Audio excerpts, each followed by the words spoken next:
Saudaraku yang kekasih, puji Tuhan, shalom. Semangat pagi. Amin. Puji Tuhan, saudaraku yang kekasih, saya yakin dan percaya sukacita dan damai sejahtera yang datang dari Tuhan menyertai memberkati setiap kehidupan Anda dan saya. Walaupun hari-hari mungkin ada yang agak berat, ada yang mungkin terlalu berat, atau ada yang sangat dan sangat berat, percayalah Bapak Ibu, ketika engkau mengangkat tangan tanda berserah, Tuhan akan turun tangan menyertai dan memberkatimu. Amin.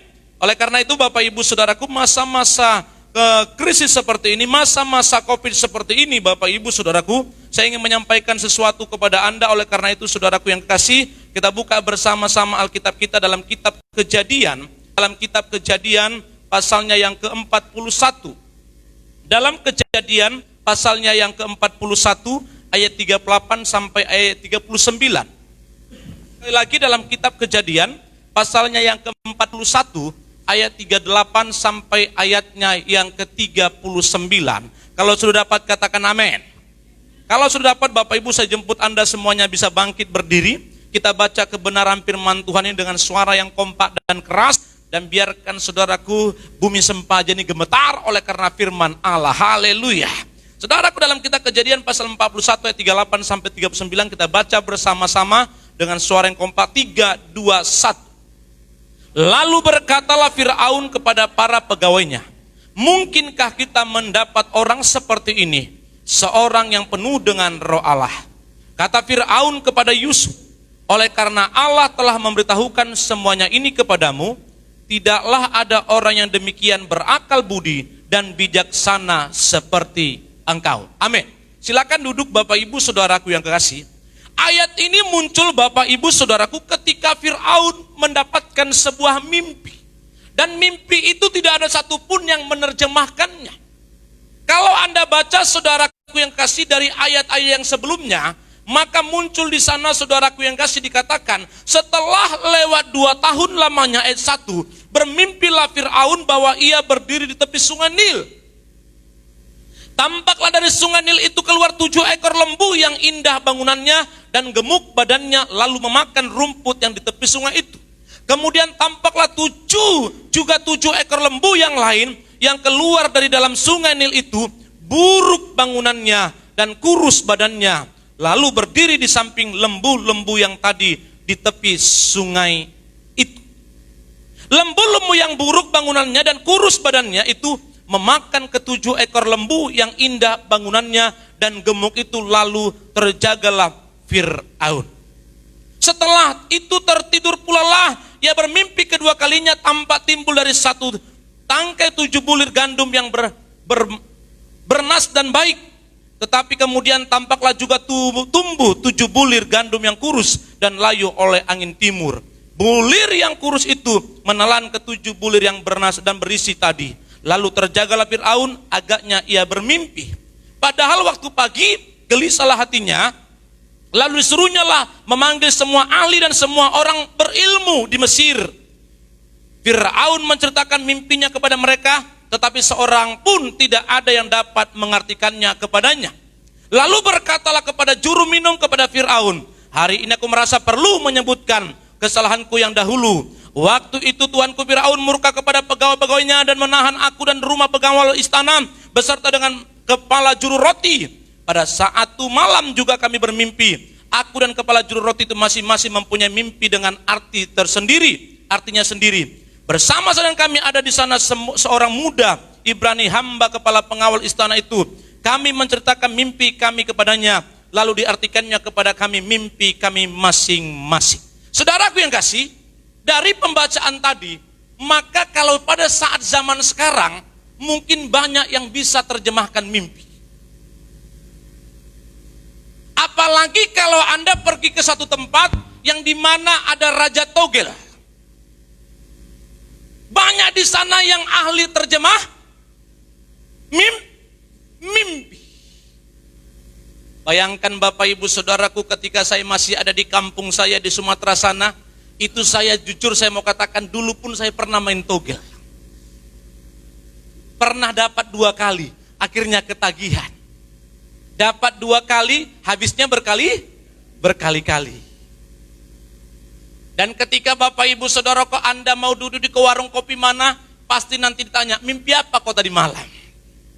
Karena banyak di sana orang-orang yang ahli dalam menerjemahkan mimpi.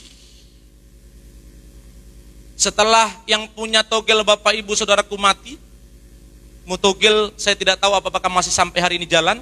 Mungkin Anda tahu yang punya togel di Sumatera Utara itu kan Olo Panggabean, yang sudah meninggal Bapak Ibu. Preman di Sumatera Utara yang terkenal hebat dan luar biasa. Badannya kecil tapi kekuatannya besar. Kan begitu ya? Badannya kecil tapi kekuatannya besar. Masih ada togel kah? Oh masih ya? Dari mana Anda tahu? Ya saudaraku yang kasih di Samarinda seberang itu juga kedengarannya masih ada togel di sana. Kadang-kadang kalau saudaraku saya pikir-pikir betapa bodohnya mereka itu dibodoh-bodohin. Makanya kalau ada keluargamu yang masih main togel, katakan begini, berubahlah kamu bilang begitu. Mendingan kamu beli roti makan enak, kan begitu ya? Atau duduk sambil minum kopi, tidak usah terjemahkan mimpi. Karena apapun kalau orang sudah, saudaraku, saya dulu masih ingat ada namanya ular itu berapa ya? 32 kalau tidak salah, kan gitu ya? Nah, sepatu itu berapa? Gigi itu berapa? Semua ada di situ. Kalau Anda mimpi pakai dasi, katanya itu mau mati, katanya begitu. Nah, mati itu berapa? Nah, semua ada di situ. Mulai diurut-urutkan semuanya. Tetapi apa yang terjadi dalam mimpi Fir'aun, saudaraku, tidak ada satupun ahli yang bisa menerjemahkannya. Panas ya? Saya kepanasan loh. Ya. Kayaknya AC-nya jangan di-swing begitu seperti. Mungkin dipaskan aja ke saya. Bisa tolong Pak Yodi ya? Mungkin karena jas baru mungkin jadi panas. Haleluya. Saudaraku yang kekasih, pada saat itu tidak ada yang bisa menerjemahkannya. Tetapi juru minum berkata, Tuanku, pada saat itu ada seorang anak muda yang perawakannya masih muda. Akhirnya anak muda ini dipanggil. Siapa namanya? Yusuf. Setelah saudaraku yang kasih diceritakan kembali oleh Fir'aun, maka Yusuf mengartikan mimpi itu. Ya Tuanku Raja, arti mimpi Tuanku Raja adalah akan terjadi 7 tahun masa kelimpahan. Dan setelah masa kelimpahan itu ya Tuanku Raja, akan terjadi namanya masa-masa kekeringan, masa-masa kelaparan. Jadi arti kesimpulannya adalah 7 tahun kelimpahan, maka akan terjadi 7 tahun kelaparan. Maka Bapak Ibu Saudaraku, ketika Yusuf bisa mengartikan mimpi itu, maka akan Anda lihat tadi hasilnya. Di dalam ayatnya yang ke-38 tadi, lalu berkatalah Fir'aun kepada para pegawainya, mungkinkah kita mendapat orang seperti ini, seorang yang penuh dengan roh Allah. Saudaraku yang kekasih, saya berikan khotbah saya hari ini adalah, judul khotbah saya dari hari ini adalah, masa-masa sulit boleh datang, tetapi berkat Tuhan selalu baru setiap hari. Amin. Masa-masa sulit, masa-masa paceklik, masa-masa krisis, sampai kadang pun saudara kalau Anda lihat berita, Jokowi pun marah-marah. Siapa yang masih lihat berita? Jangan Anda lihat yang berita yang mati sekian, yang sembuh sekian. Jangan lihat itu. Kalau yang begitu langsung ku ganti channelnya. Nggak usah lihat itu. Pertambahan COVID sekian, udah stop itu. Karena kalau Anda lihat-lihat nanti itu, lewat lagi ambulans, wih yang mati sekian. Anda yang trauma menjadi lebih takut. Yang begitu nggak usah ditonton. Kalau ada temanmu, saudaraku di medsos yang begitu, tanteku mati karena COVID, udah nggak usah, langsung ganti. Langsung hapus yang seperti itu. Langsung alihkan ke yang lainnya. Kenapa Bapak Ibu? Karena itu membuat Anda takutmu terlalu berlebihan. Ketika engkau takut akhirnya fisikmu lemah. Karena semua akan berkaitan dengan semua seluruh fisikmu ini, memorimu ini. Dan akan mempengaruhi seluruh kesehatanmu. Akhirnya Anda kena lambung, kena yang lainnya. Akhirnya komplikasi. Sakit yang terparah itu Bapak Ibu ternyata bukan dari makanan. Dari apa? Pikiran. Kalau pikiranmu sudah takut, mau keluar takut, mau ke sini takut, mau ke sana takut. Apalagi ke gereja takut. Tapi kalau ke salon, enggak takut. Kalau ke mall belanja, enggak takut.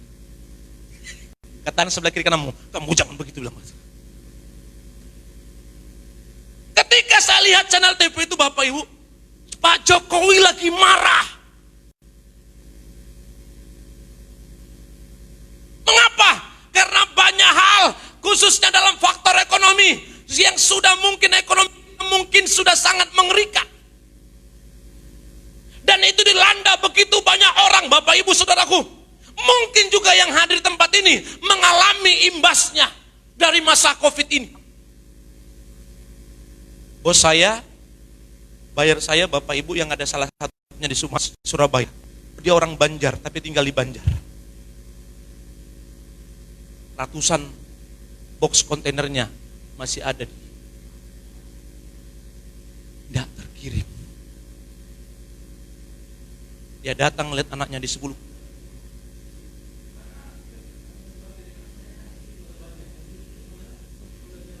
Terlalu cepat ngomongnya. Tidak jelas bahasanya.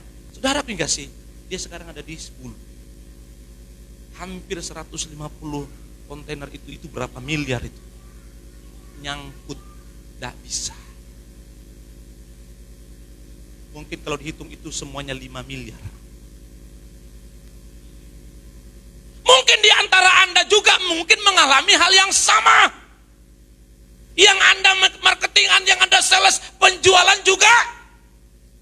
Sekarang mau jual mobil, siapa yang mau beli? Itu. Kalaupun ada yang mungkin masih stabil ekonominya. Showroom mau bertahan dengan harga yang ada. Bisa gigi jari. Makanya kalau Anda lihat sekarang mobil second, Fortuner harganya sekian, jauh dari perkiraan. Hilux harganya sekian. Kenapa saya tahu? Karena aku lagi lihat-lihat. Karena aku lagi lihat. Saudaraku, harga itu, waduh, sangat turun drastis. Saya lihat di Balikpapan, Bapak Ibu Saudaraku, ada mobil Hilux dijual. Itu murah betul. Tahun 2016, harganya hanya 180 juta. Saya berangkat ke sana. Saya bilang, saya belum telepon, saya memang sudah komunikasi. Saya berangkat ke sana, Bapak Ibu Saudaraku, rencana mau ambil itu mobil. Sampai di sana ku telepon orangnya di MT Haryono. Aduh Bapak, kenapa enggak ngomong duluan? Loh kenapa Pak? Sudah diambil orang. Kasihan deh lu. Berarti artinya Anda belum beruntung. Anda belum beruntung. Saudaraku yang kasih, saya mau katakan begini. Masa-masa saat ini, saudaraku, itu masa-masa sulit, masa-masa krisis yang sangat mengerikan. Ini sudah berjalan berapa lama? Sampai berapa lama uangmu di bank depositomu bisa bertahan? Kalau tidak ada income yang masuk. Tidak ada pendapatan tapi hanya pengeluaran. Anda mau ngirit terus. Anda mau ngirit? Bisa enggak? Bisa. Tapi sampai kapan Pak? Kalau ini berlangsung sampai tahun 2021 mau bilang apa Anda? Makanya ada yang di sebuah apa namanya itu? Di medsos itu sudah semua istriku jual katanya. TV sudah dijual. Kursi-kursi sudah dijual. Ternyata dia tidak tahu suaminya pun sudah dijual. Tidak ada lagi sisa. Bapak Ibu Saudaraku, ini sangat mengerikan. Makanya tadi saya mau katakan, masa-masa krisis, masa-masa paceklik, masa-masa Covid ini, tetapi Anda tetap bisa menikmati berkat dan bisa menjadi berkat, artinya Anda tetap bisa menikmati berkat selalu baru setiap hari. Bagaimana caranya? Inilah yang kita pelajari. Yang pertama dikatakan begini. Lalu berkatalah Firaun kepada kepada para pegawainya, mungkinkah kita mendapat orang seperti ini? Seorang yang penuh dengan Roh Allah. Salah satu rahasia Bapak Ibu Saudaraku, agar Anda dalam masa-masa sulit, masa-masa sukar, masa-masa paceklik, masa-masa pandemi ini Saudaraku, Anda tetap mampu dan bisa berdiri dan tetap bisa menjadi berkat, maka Alkitab mencatat adalah penuh dengan Roh Allah. Betul, katanya begitu. Karena anda ada yang ngomong amin kan gitu ya. Dia ngomong amin. Nah itu. Masa-masa seperti ini Bapak Ibu, maka diperlukan orang-orang yang penuh dengan Roh Allah. Kok bisa Pak Pendeta? Orang yang penuh dengan Roh Allah itu akan mengakibatkan dua hal. Pertama, ayat 39. Kata Firaun kepada Yusuf, oleh karena Allah telah memberitahukan semuanya ini kepadanya, tidaklah ada orang yang demikian berakal budi. Jadi Bapak Ibu Saudaraku yang kasih, ternyata orang yang penuh dengan Roh Allah, dia akan berakal budi. Kalau berakal banyak enggak? Banyak. Orang pintar banyak enggak? Makanya kalau Anda lihat saudaraku di ELC itu, saudaraku sih banyak orang pintar enggak? Banyak. Pintar ngomong. Termasuk sama namanya Sireku siapa? Ah, itu dia. Pintar ngomong. Seperti seorang komentator atau seorang pemain bola, seorang penonton main bola, dia pintar ngomong. Kenapa enggak kau tenang tadi? Bodohnya kau itu, gampangnya itu, katanya begitu. Itu orang apa itu? Orang Sulawesi itu. Kalau orang Batak gitu, bodoh kali kau, sudah jelas tadi di situ kedemi enggak kau tendang itu. Itu orang apa? Orang Batak. Orang NTT gimana Pak? Saudaraku yang kasih, berapa banyak orang yang hanya berakal tapi tidak berbudi. Jadi kalau orang yang penuh dengan Roh Allah, dia tidak hanya berakal, tapi berakal budi. Saudaraku yang kekasih, apa arti daripada berakal budi? Apa arti dari berakal budi? Berakal budi itu artinya Bapak Ibu ada saudaraku yang kasih adalah berpikir jernih. Berpikir benar. Itulah arti dari berakal budi. Berpikir jernih. Berpikir benar. Itulah arti daripada berakal budi. Jadi kalau hanya sekedar berakal, maka sangat berbahaya ketika tidak ada si budi. Jadi orang yang penuh dengan Roh Allah, Bapak Ibu Saudaraku yang kasih, adalah orang yang berakal budi. Artinya apa sih Pak Pendeta? Saudaraku yang kasih, arti sesungguhnya kalau diterjemahkan Bapak Ibu beberapa bagian dari berakal budi itu adalah orang yang pintar melihat situasi dan ketika dia menemukan peluang itu, ia tidak merugikan orang lain. Jadi Bapak Ibu Saudaraku, kalau Anda penuh dengan Roh Allah, maka Anda akan pintar melihat sebuah peluang. Pikiranmu jalan, di dalam setiap perjalananmu, masa-masa krisis mungkin Anda sudah dikeluarkan dari pekerjaan, tapi akal budimu jalan. Artinya adalah ketika engkau penuh dengan Roh Allah, ketika tidak ada lagi pekerjaan yang bisa kau kerjakan, tapi ketika akal budimu ada, karena engkau dipenuhi dengan Roh Allah, maka muncullah akal budi bagimu, maka Tuhan akan memberikan inspirasi yang hebat kepadamu melalui apa akal budimu, sehingga engkau bisa mengerjakan banyak hal pada masa-masa Covid. Artinya engkau tetap Tuhan berkati. Amin. Jangan pasrah begini. Memang betul engkau berdoa, Tuhan, aku udah dipecat Tuhan dari pekerjaan. Udah jalan 4 bulan ini Tuhan. Kau berdoa terus, tidak keluar lagi. Berakal budi itu, dia membangun hubungan dengan orang lain. Dia punya HP, dia telepon temannya. Amin? Amin? Dia telepon sahabatnya. Bro, gimana kabarmu? Say hello dulu. Ada ndak peluang di sana?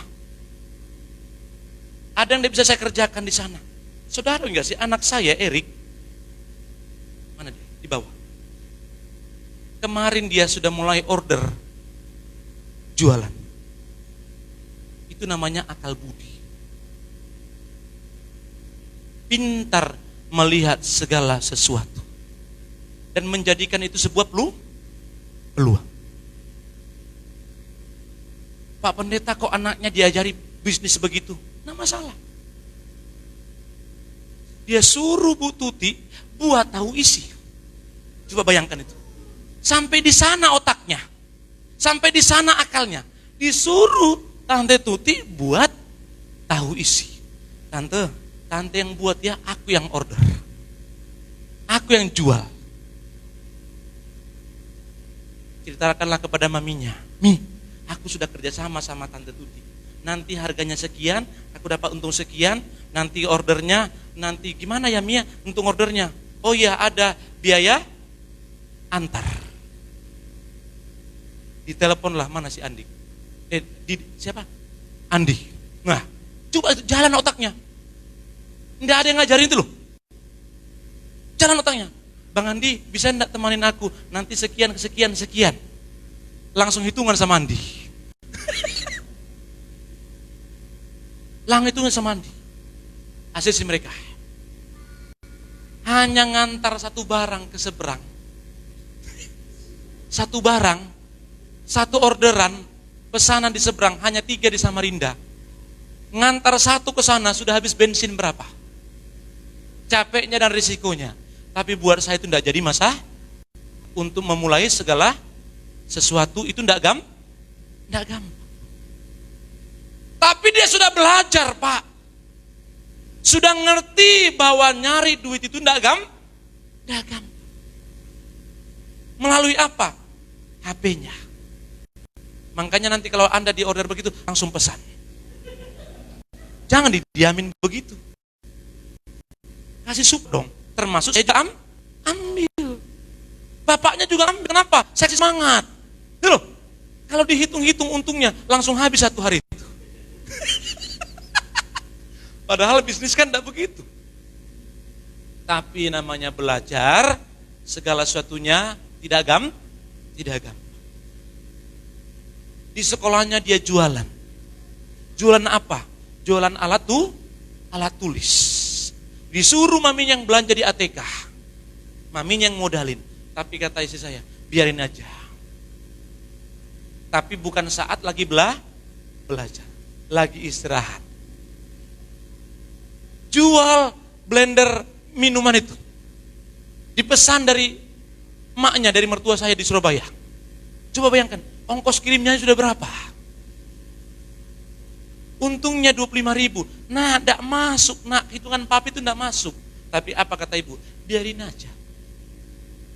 Mau dapat untung, biarin aja dulu. Yang penting dia sudah mulai belajar dan mengerti. Saya diskusi sama Pak Erwin. Erik itu begini-begini.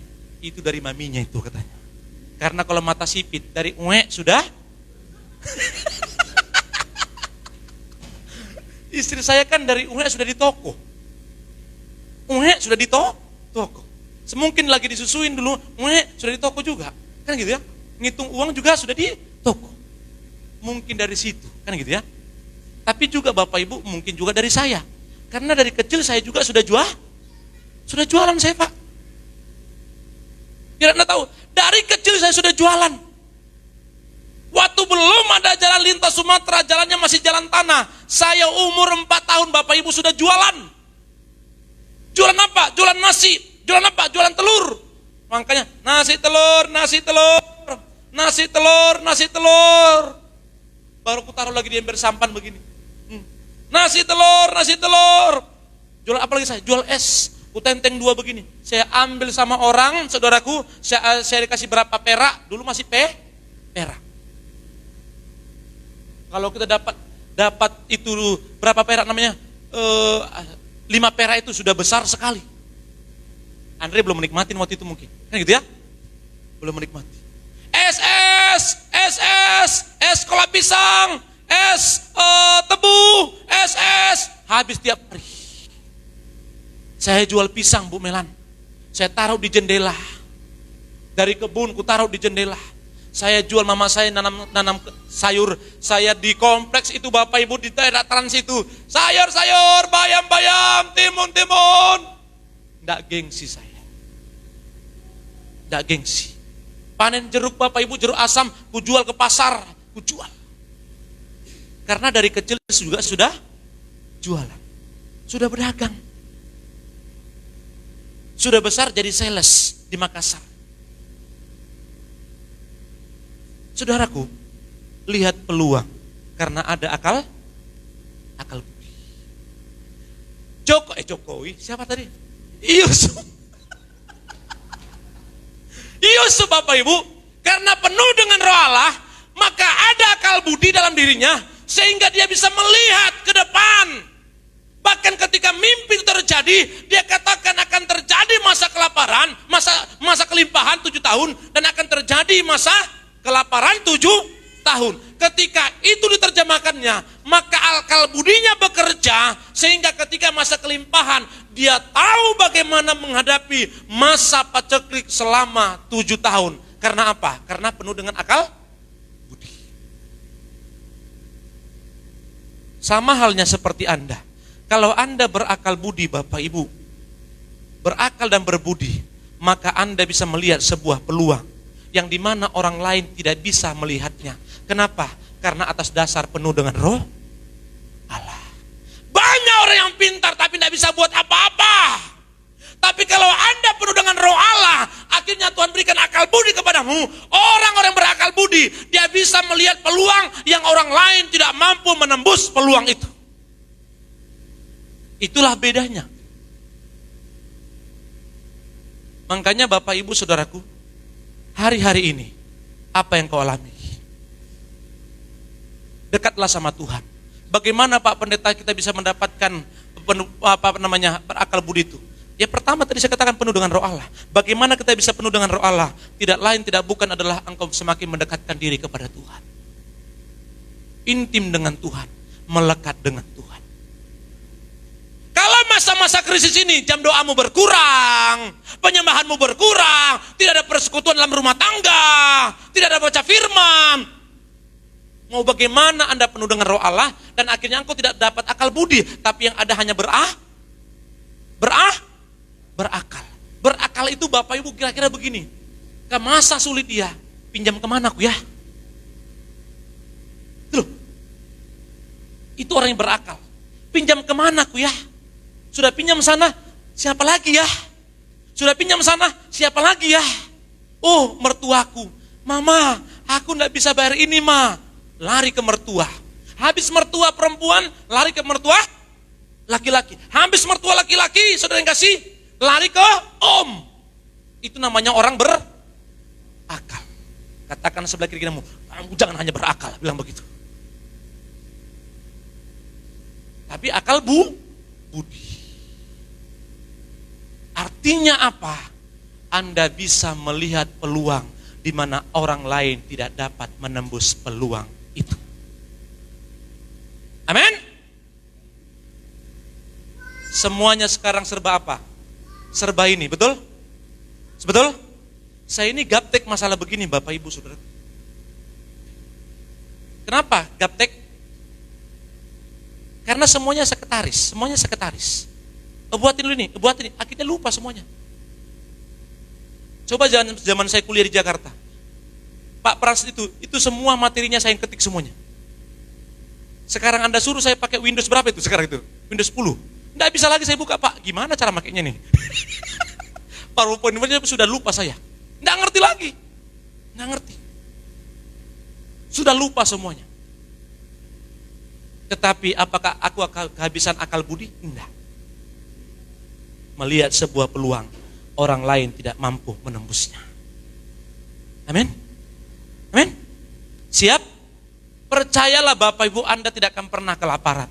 Percayalah Anda akan mampu tetap diberkati dan berkatmu selalu baru setiap hari. Ketika engkau penuh dengan roh Allah, orang yang penuh dengan roh Allah itu akan berakal budi. Ketika engkau berakal budi, maka akan banyak inovasi-inovasi, akan banyak cara-cara yang akan engkau temukan. Ketika engkau melakukan banyak hal, engkau akan menemukan peluang-peluang yang besar, sehingga peluang itu menjadi berkat bagimu. Dan akhirnya engkau, Alkitab berkata, anak Tuhan tidak pernah meminta-minta, tapi anak Tuhan belajar terus memberi, memberkati.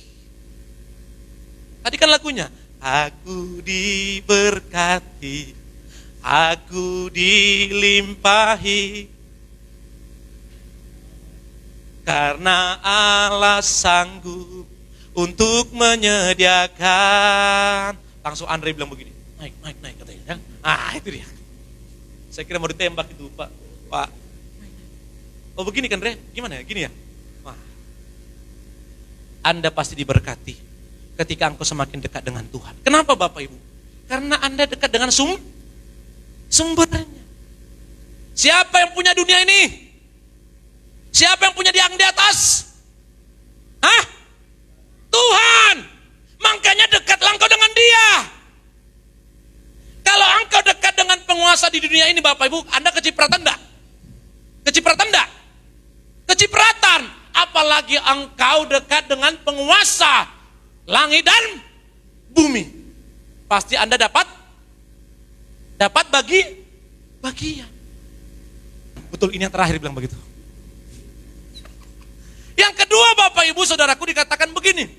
Ternyata tidak berakal budi saja, tetapi bijak sana. Jangan bijak sini. Kalau bijak sini nipu orang. Bijaksana Bapak Ibu artinya adalah selalu menggunakan akal budinya, pengalaman dan pengetahuannya, yaitu tajam dalam berpikir, pandai dan hati-hati melihat segala sesuatunya, teliti dalam menyingkapi banyak hal. Itulah orang yang bijaksana. Jadi Anda lihat peluang, Anda teliti mencermatinya, ekstra hati-hati melakukannya, sehingga Anda bisa melakukannya dengan baik dan akhirnya menjadi berhasil. Artinya begini, orang yang bijaksana itu, aku mau buka ini. Mulai dia hitung. Berapa per unit, ini sekian. Dia lihat itulah namanya orang bijaksana. Tidak langsung begini, Tuhan akan bekerja, Tuhan sanggup melakukan segala perkara. Tapi tidak bijaksana. Tidak bisa begitu Pak.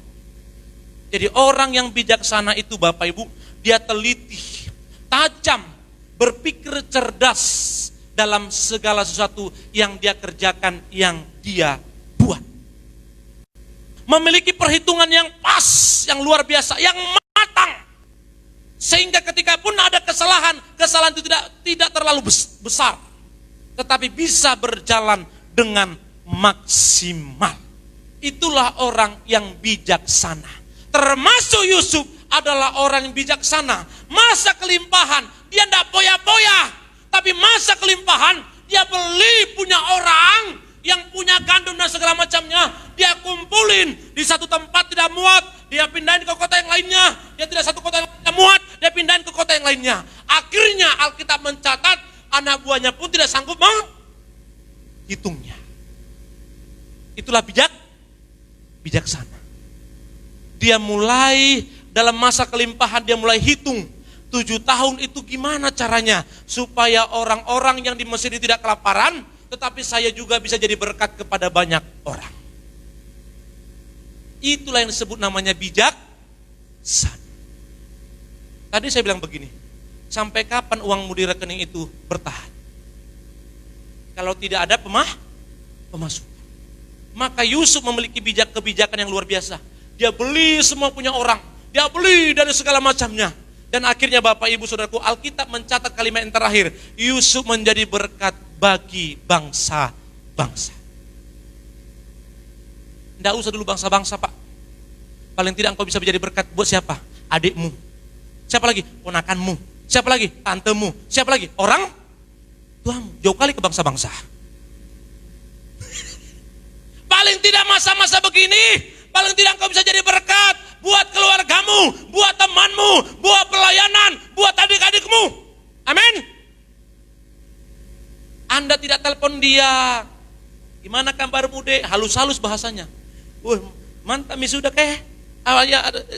Berkatmu adakah? Bisa enggak tolong kak? Ya, apa kak? Ini. Apa itu yang bisa aku bantu?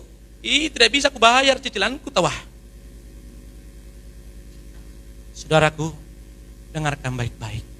Anda adalah anak Tuhan. Percayalah, ketika engkau penuh dengan Roh Allah, maka bijaksana itu ada padamu. Dan engkau ekstra hati-hati melakukan segala satunya. Dan ketika engkau sudah dapat peluang, engkau lakukan dengan baik, maka engkau tetap Tuhan berkati. Amin. Pasti ya Tuhan berkati, tidak mungkin. Just kita belajar dari Yusuf, masa-masa sulit itu, dia bisa jadi berkat, bukan hanya buat Mesir, tapi orang-orang lain datang ke Mesir. Dan akhirnya Yusuf menjadi berkat bagi bangsa-bangsa. Anda semua pasti punya keahlian. Anda semua pasti punya kemampuan. Tetapi saya mau katakan, kalau Anda hanya mengandalkan akal saja, tidak cukup Bapak Ibu. Dekatlah engkau dengan Tuhan. Percayalah Tuhan akan menunjukkan kepada orang-orang yang tepat, peluang apa yang bisa engkau lakukan, bisnis apa yang bisa engkau lakukan, jualan apa yang bisa engkau lakukan. Pasti ada caranya. Tuhan akan pertemukan Anda dengan orang-orang yang tepat, orang-orang yang bisa bekerja sama. Kenapa? Karena engkau penuh dengan Roh Allah. Kenapa? Dampak daripada orang yang penuh dengan Roh Allah, yaitu berakal budi dan bijaksana. Ini saja modalmu, maka engkau di masa-masa sulit, engkau tetap mampu jadi berkat. Jangan bilang begini, ada yang ngomong begini, masa COVID tetap jalankan persembahan. Coba itu. Kadang-kadang saya dengar itu sakit gigi saya. Gigiku tidak sakit. Masa COVID ngasih persembahan. Masa COVID kembalikan persepuluhan. Coba itu.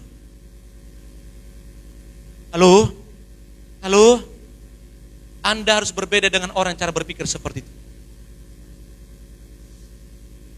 Anda tahu seorang janda yang miskin yang diceritakan oleh Yesus?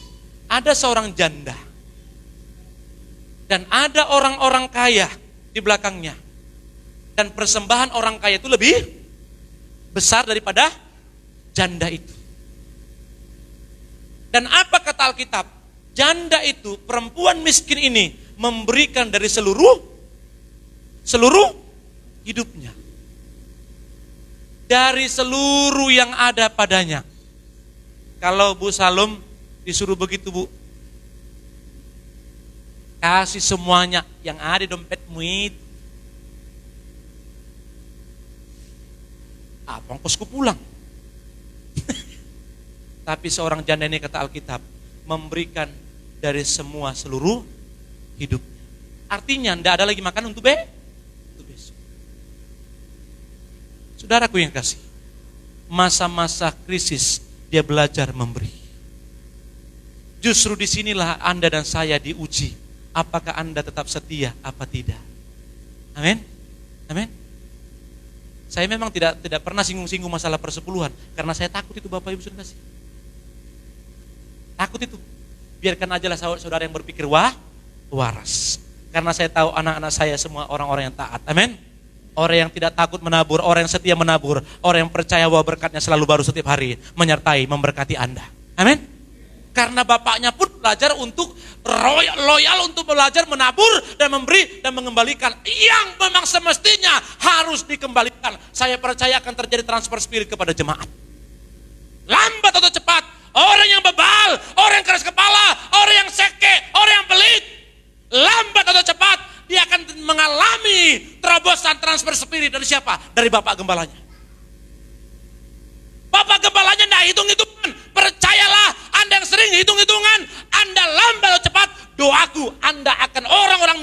hebat yang tidak pernah hitung-hitungan dalam banyak hal. Bahkan menolong adikmu, menolong keluargamu, menolong siapapun. Bahkan dalam pelayanan. Amin. Transfer spirit itu akan terjadi. Makanya ketika saya dengar orang-orang begitu, itu yang sakit itu saya bilang. Sakit jiwa. Itu sakit jiwa. Masa-masa seperti ini, satu hal yang tadi kau pegang, apa? Penuh dengan roh Allah. Engkau penuh dengan roh Allah, engkau akan mendapatkan dua dampak. Akal budi dan bijaksana. Setelah engkau mendapat akal budi dan bijaksana, percayalah, tadi judul khotbah saya, masa-masa sulit, engkau tidak mampu mendapatkan berkat. Berkatmu selalu baru setiap hari dan bisa jadi berkat bagi semua orang. Tuhan memberkatimu dan memberkatiku. Amin.